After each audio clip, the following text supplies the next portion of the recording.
How to care for dog's ear infection clean. Purchase a brand of food with high-quality ingredients. You could also make your own dog food. Don't feed your dog too much sugar, fried food, or other treats for people. These will harm your dog's health over time. Never feed a dog chocolate. Generally, large breed dogs should be fed a large breed puppy formula until they are around 1 year of age. They then should be transitioned to an adult diet until changing to a senior diet at around 6 years of age.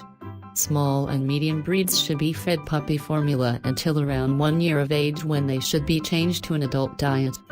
If a young dog becomes overweight, it is fine to switch them to adult food, which is less calorific, before they were 12 months old. Feed your dog on a regular schedule. Different dogs have different needs when it comes to food. If your dog is under 1 year old, he or she may need several meals a day. This can be reduced to twice a day for most dogs when they are around 6 months old. It is normal for some dogs, as they get older and usually less active, to only want to eat once a day. Try to feed your dog at the same times every day. This helps your dog to know when meal time is and helps you to know how much your dog is eating.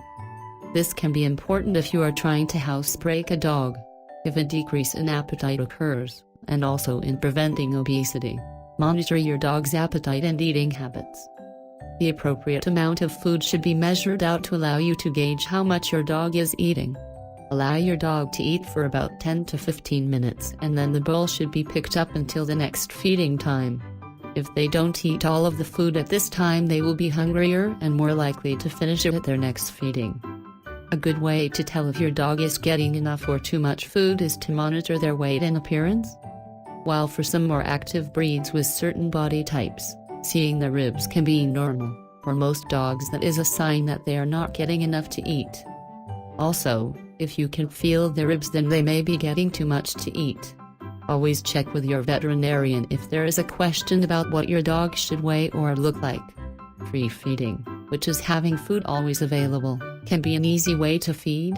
However, it is discouraged. The good eater is liable to gain weight, and the fussy eater doesn't get the excitement of meal times.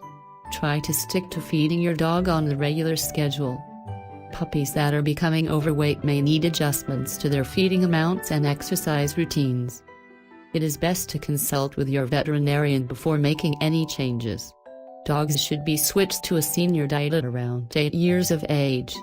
This helps to prevent excessive calorie intake and weight gain that can occur in an older, less active dog. It is essential to always have fresh water available at all times. Provide water at all times. Keeping your dog's water bowl full of fresh water is essential. Dogs need to be able to drink when they're thirsty, and there's no harm in them drinking as much water as they want.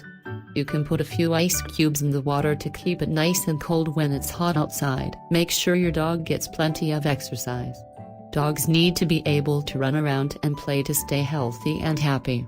In general, take your dog for at least one 30-minute walk a day, although this may not be near enough activity for a high-energy dog. Simply taking your dog outside to relieve itself isn't enough exercise. Make sure the dog gets tired out a bit every single day. The amount of exercise your dog needs will depend on their age, breed, health, and overall level of energy.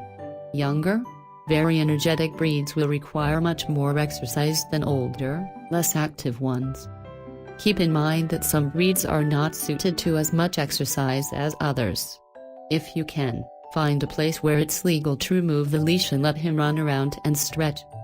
To avoid damaging developing bones and joints in puppies, it is generally recommended to not take them running or do other repetitive high-impact type of exercises, such as jumping from high places. As always, ask your veterinarian for exercise recommendations. Interacting with your dog by playing a variety of games will keep your dog stimulated both physically and mentally, while also helping to build a strong bond between the two of you.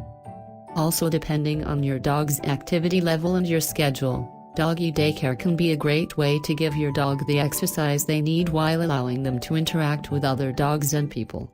Insufficient exercise can lead to boredom, which can cause many behavior issues including destructive ones. It can also lead to obesity, which can cause many related health issues and should be avoided at all costs. as well as exercise. Mental stimulation is vital for a healthy dog. Consider playing games daily, draining, and using puzzle feeders as ways of preventing boredom.